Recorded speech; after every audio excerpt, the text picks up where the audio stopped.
혹시 그 전쟁 전에 네. 이 전쟁에 대해서 우려가 좀 있을 때 전쟁을 혹시 걱정하셨나요? 이게 전쟁 날 것 같다 이런 생각 러시아 대 하셨습니까? 우크라이나 전쟁을 그렇습니다. 예상을 했냐? 네. 사실 예상을 뭐 하고 뭐 자식을 떠나서 네. 전 주식을 하기 때문에 절대 전쟁이 안 나기를 바랐던 사람 중에 한 명이에요. 아 그렇습니까? 절대 나지 마라 제발. 아 근데 났어요. 나만 큰일 난다. 네. 난 폭락이다. 나더라고. 폭락했어요? 폭락했지. 폭락했지 그 당시에. 아 그렇습니다. 네. 네. 근데 이제 전쟁 나고도 사실 이렇게 오래 갈 거라고는 생각 못 하셨죠? 못했죠. 네. 뭐 난 짧게는 뭐 일주일 길게 해봐야 뭐 맞습니다. 한 달 안에 끝날 줄 알았는데 이거 네. 너무 길어진 것 같아요. 그런데 이제 이 전쟁에 대해서 네. 절대 이 전쟁은 일어날 수 없는 전쟁이다 라고 떳떳하게 영상까지 올리신 분이 있어요. 그래요? 네. 심지어 러시아 전문가입니다 이분이. 그러세요? 네. 그래서 전문가님인데 못 맞췄어요?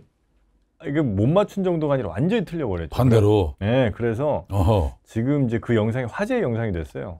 거꾸로 화제 영상이 네. 됐구나. 오케이. 전문가도 뭐 이 정도다라는 놀림거리가 잠깐 됐습니다만 과연 왜 그때는 그런 예상을 하셨고 지금은 그럼 또 어떻게 보고 계신지. 어쩌면 이분이 예상과 또 정반대로 갈 수 있거든요. 네, 마치 주식을 김보성 반대로 가면 돈 번다. 뭐 이런 식으로. 네, 그래서 그 보반꿀이라고 있지 않습니까? 김보성 반대로 하면 꿀 빤다. 그렇지. 네, 그런 말이 있을 정도로. 저랑 어떻게 보면 제가 동병상련이신 분이군요. 아유 맞습니다. 오늘 한번 그 동병상련의 아픔을 느껴보시기 바라겠습니다. 알겠습니다. 그럼 어떻게 보면 해명 방송이네요, 이거는? 해명 방송이 될 수 있죠. 알겠습니다. 오늘. 네, 러시아 전문가 윤성학 교수님 어서 오십시오. 네.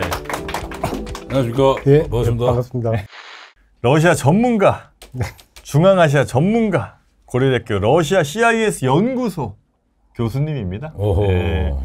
자, 어쩌다가 이 상황까지 오게 됐는지 일단 한번 좀 말씀 좀 들어보겠습니다. 예. 그 당시 그 전쟁이 일어나기 전에 그 작년에 우리 대부분의 러시아 학계 전문가들은 그 저와 마찬가지로 전쟁은 일어날 수가 없다. 물귀신 작전 들어갑니다. 네. 나뿐만 아니다. 네. 그리고 또 그 심지어 우크라이나의 그 젤렌스키 대통령도 미국 첩보원이 지금 러시아가 전쟁을 다 준비했으니까 대피하고 뭐 여러 가지 그 대책 시나리오를 만들어라고 이야기했는데도 젤렌스키도 자기도 정보망이 있지 않습니까? 네. 같은 러시아 슬라브 그러니까 전쟁 안 일어난다. 그냥 푸틴이 저렇게 그냥 그 가시하면서 위협 주는 거다 이렇게 그 판단을 했습니다. 그래서 뭐 이거는 뭐 내만 그런 게 아니라 다른 많은 러시아 당시 전문가들이 그렇게 이렇게 판단을 한 거죠. 조금 없어 보이거든요. 네. 러시아 전문가이신데 잘못 예상을 하신 겁니다, 그죠? 우리 주식 전문가들이 주식 맞추는 경우가 거의 없지 않습니까? 주식까지 전선을 확대합니다. 교수님으로서 학자로서의 좀 타격이 좀 있지 않습니까? 네, 뭐 그것 때문에 상당히 이렇게 그 전문가가 아니다, 그리고 뭐 틀렸다, 뭐 그런 이야기를 많이 하는데 사실 이 전문가는 그 미래를 정확하게 예측하는 사람이 그 전문가가 아닙니다. 오히려 미래를 정확하게 예측하는 사람은 좀 점쟁이라든지 무당이나 이런 사람이 더 정확할 수가 있고요.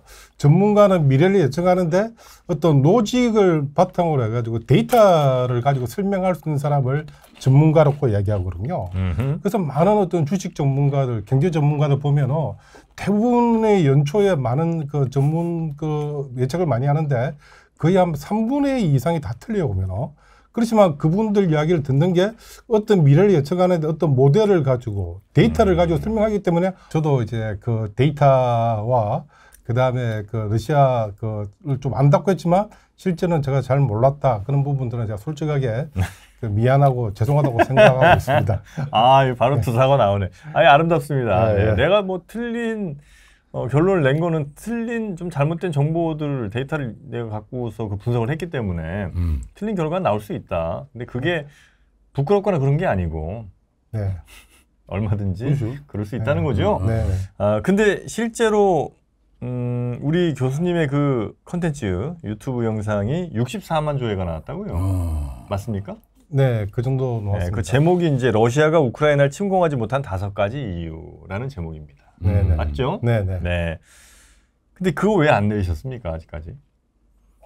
잘못된 예측으로 훈련한테 죄송합니다라는 글을 올려놓고 영상을 안 내리고 있는데 이유가 뭡니까? 아니 뭐 일단 뭐 그렇게 과거에 보았던 시각이 있는데 저는 그게 뭐 어떤 사실을 왜곡하고 그다음에 제가 어떤 그 경제적 목적이라든지 또 뭐 그런 목적이 아니라 그건 아니고 그냥 그래도 뭐 그걸 굳이 내려가지고 숨기기보다는 제가 맞아요. 제가 잘못한 거 그냥 남자답게 당당하게 그냥 미안하다.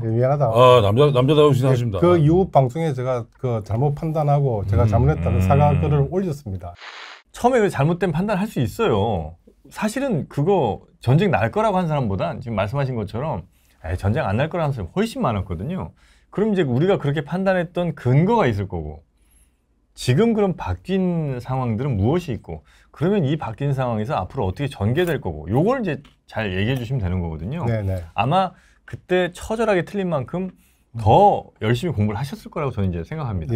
네. 자, 그러면 현재 상황에서 보실 때 이 전쟁은 언제까지 갈 거라고 혹시 개인적으로 판단하시나요? 굉장히 중요한 중요한 다들 배우신 것 같습니다. 여기 T는 일단 그 상식적이지가 않잖아요. 상식이 통하지 않는 무기잖아. 핵으로 또 쏘는 거 아니에요? 이런 거 그건 충분히 가능성이 있습니다. 가능성이 있으면 안 끝나는 거잖아. 그런데 이제 핵을 쏘는 순간 이제 전쟁은 뭐 우크라이나 전쟁이 아니라 전 세계 대전, 전 세계 대전이 아니라 그냥 전 국가와 뭐 러시아의 전쟁 이렇게 돼버리기 때문에 오히려 핵을 쏘면은 더 빨리 끝날 수가 있죠. 만약 핵을 쏘면은 미국이 그걸 그냥 가만히 보고 있지는 않을 거거든요. 어떻게 해요 그럼? 예를 들어 핵을 쐈어요? 그렇다고 러시아에 핵을 날릴 수는 없잖아요. 일단 미국은 핵을 쏘게 되면은 같이 대응 공격한다 이게 기본 시나리오입니다. 미국 본토에 떨어진 핵도 아닌데 다른 나라에 떨어진 핵을 보복하기 위해서 미국이 핵을 쏜다고요? 미국이 쏘는 게 아니라 뭐 옆에 나토라든지 또 다른 어떤 국가를 통해 가지고 충분히 그 대응을 할 수가 있는 거죠 보면은. 만약에 핵을 쏘는데 미국이 가만히 있다 그러면 이제 그것도 좀 무섭게 되긴 미국이 하겠죠. 그냥 그 종이 호랑이가 되는 거죠 보면은. 뭐 그렇긴 한데 예를 들어 그 우크라이나라는 나라가 미국의 뭐 예를 들어 군사 동맹국이라든지 이게 아니죠. 뭐 나토 가입국이라든지 이렇게 되면 그것도 아니고. 그럼 이제 어쨌든 뭔가를 대응할 명분이 일단 최소한 있을 텐데 우크라이나에 뭐 저는 핵도 안 쏠 거라고 생각하지만 만에 하나 이제 러시아가 핵을 쏴요. 그러면 미국이나 유럽이 고민은 하겠죠. 이거 가만히 있으면 정말 아무것도 안 될 것 같고 그렇다고 뭔가를 하자니 그 이하의 무기로 대응하는 건 의미 없잖아요. 그렇죠. 그럼 핵을 쏴야 되잖아요. 근데 러시아에 핵을 쏜다는 거는 그러니까 지금까지는 이제 어쨌든 러시아 밖에서 벌어진 일이니까 뭐 어떻게든 근데 이제 러시아 내로 만약에 핵을 쏘게 되면 러시아는 핵 공격을 받은 나라가 되는 거잖아요. 아니죠. 먼저 핵을 선제 공격을 했기 때문에 그 이제 대응 차원 그다음에 그 응징 차원에서 보내기 때문에 그거는 이제 여러 가지 뭐 국제법이라든지 뭐 정치적 뭐 대응이 왔다 갔다 하겠지만 어쨌든 간에 이 핵을 먼저 쏜 거가 그 가장 큰 책임이 있는 거죠. 근데 그렇게 되면은 전 세계 대전이 문제가 아니라 서로 쏘고 하다 보면은 인류가 멸망하는 그런 상황까지 갈 수가 있죠. 그러니까 이게 뭐 법에 의하면 뭐 1대1의 뭐 어떤 대응 원칙이 통할지 모르겠습니다만 지금 이제 푸틴이라고 하는 사람이 그렇게 뭐 국제법이라든지 아니면 뭐 어떤 사회 정의라 이런 거에 대해서 별로 관심이 있거나 거기에 얽매이는 사람은 아닌 것 같아요. 맞습니다. 그러면 러시아에 만약 핵 떨어졌다 그러면 러시아에 갖고 있는 뭐 수천 혹은 뭐 몇 발인지 모르겠습니다만 그 핵무기들이 과연 그냥 가만히 잠자고 있겠냐. 이러면 정말 러시아의 쿠데타가 일어나지 않고서는 끝나지 않을 것 같은데. 그래서 그까지는 좀 상당히 좀 많이 진척이 된 시나리오인데 어쨌든 간에 올해 안에 이제 이 전쟁이 러시아는 전쟁 수행 능력을 잃어버릴 가능성이 상당히 높다라는 거죠. 지정학이라는 게 사실 굉장히 중요하잖아요. 그러니까 그 나라가 놓인 위치가 어디냐가 사실 그 나라의 운명을 상당히 많이 좌우하는 것 같아요. 제일 지정학적으로 제일 좀 어려운 나라와 제일 괜찮은 나라 하나씩 많이 꼽으신다면 네. 어디를 생각하세요? 그 이 지정학에 있어가지고 이 가장 중요한 게 세계 어떤 무역 시장의 접근이 가장 중요하거든요. 그렇게 닦고 본다 그러면은 이 내륙 국가가 굉장히 지정하기는 불리한 그런 어떤 위치를 배가 다닐 수 없으니까. 예, 배가 다닐 수 없으니까. 네. 그래서 저는 그래서 그런 점에서 본다 그러면은 뭐 중앙아시아의 우즈베키스탄이라든지 그 다음에 아프리카의 어떤 내륙 국가라든지 이런 데가 굉장히 어떤 불리한 그런 어떤 국가이고요. 반면에 지정학에 가장 좋은 나라는 미국이죠. 왜냐하면, 미국? 예. 왜요? 미국은 일단 대서양과 태평양을 동시에 끼고 있지 않습니까? 그러니까 바다를 통해서 세계 어디나 이렇게 갈 수가 있는 그런 국가이고 또 이 아메리카 대륙에 미국과 경쟁하는 그런 어떤 국가가 없지 않습니까? 네. 뭐 쿠바라고 조그만 나라가 있는데 뭐 쿠바는 미국과 경쟁한다 말할 수가 없고 그렇게 본다면 미국이 가장 유리한 국가이고 위협 예. 요소는 적고 네네.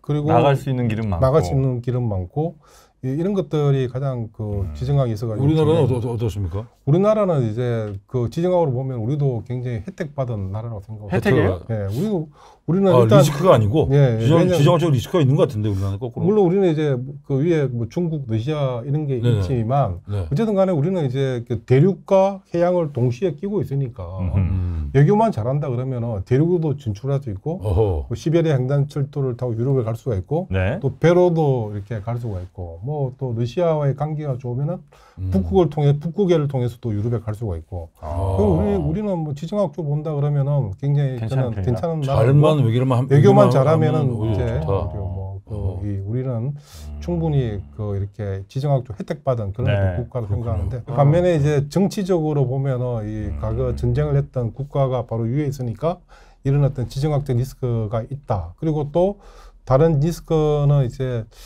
중국이 굉장히 어떤 뭐 좀 패권 국가가 되면서 네. 좀 이 다른 주변 국가들을 지배하려는 이런 것들도 이제 지정학적 리스크라고 이렇게 말할 수가 있죠. 그래서 지금 사실 뭐 치포도 그렇고 지금 중국의 대만 봉쇄도 그렇고 네. 뭐 이런 것들을 보면은 상당히 중국이 대만을 넘어서 이 한반도까지 지배하려고 생각을 충분히 저는 생각은 가지고 있는 것 같아요. 네. 첫 단계가 이제 북한과의 관계에 있는 건데 그렇게 본다 그러면은 한반도의 지정학이 이제 지금 정치적 그런 어떤 지금 상황으로 본다 그러면은 뭐 그렇게 뭐 썩 호의적이지 않는 그런 어떤 상황이다라고 말할 수가 있습니다. 네. 과거에 러시아는 뭐 몽골의 징기스칸의 침입도 받았고 네. 나폴레옹의 침략을 또 18세기에 받았고 그 다음에 20세기에는 독일과 전쟁을 하지 않습니까, 그죠? 그래서 기본적으로 러시아는 보면은 다른 어떤 외부 세력과의 어떤 이 거리를 벌리는 진짜 말하는 거리를 벌리는 그런 정책을 취합니다. 그러니까 너희들이 우리나라의 핵심인 모스크바에 들어오려면은 적어도 한 나라를 거치고 들어온다든지. 안충지대를 최대한 확보하는 게 러시아의 기본적인 정책이군요. 그렇죠. 근데 이제 이 우크라이나가 사실 이번 전쟁의 계기가 우크라이나가 나토에 가입할지도 모른다. 이런 우려가 굉장히 크지 않았습니까? 그죠? 근데 만약 우크라이나가 나토에 가입하게 되면은 우크라이나의 어떤 동쪽 국경에서 모스크바까지는 전차로 빨리 달리면 한 이틀, 3일이면 달리거든요. 그리고 이제 핵 미사일도 이렇게 충분히 뭐 가능하고 뭐 그런 어떤 뭐 우려 사실 그게 우려인지 잘 모르겠지만 그런 것들이 결국 이번 사건을 촉발하게 된 그런 계기가 있고. 자, 이 방송이 나가는 순간순간 여러분은 계속해서 유가 그리고 전쟁 상황을 체크해 가면서 댓글을 남겨주시면 좋겠습니다. 올해가 끝나기 전에 반드시 물론 이제 마음 같아서는 그냥 당장 내일이라도 좀 전쟁 끝났으면 좋겠는데 진짜 조심 말씀드려야 됐으면 좋겠습니다. 전쟁 끝나는 거는 만약에 끝낸다면 러시아가 전쟁 끝 이렇게 해야 끝나는 거죠? 아니 러시아가 아니라 우크라이나가. 우크라이나가 러시아는 지금 끝내고 싶죠. 왜냐하면 지금 뭐 이미 우크라이나 동부 지역을 다 차지했고 그다음에 헤르손이라든지 북쪽 크림 북쪽도 다 차지했기 때문에 저기서 국경 끊고 자기는 그만두고 싶어요. 보면은. 우리가 지정학에 대해서 관심을 우리 보성형님도 네네. 앞으로 조금 더 관심을 좀 가져주시고요. 알겠습니다. 네, 우리나라의 그 지정학적 중요성에 대해서 좀 더 느껴주시고. 알겠습니다. 네, 그리고 우리 윤상학 교수님 같은 전문가분들 자주 좀 모셔서 이런 이야기를 좀 들었으면 어떨까 하는 생각이 좀 듭니다.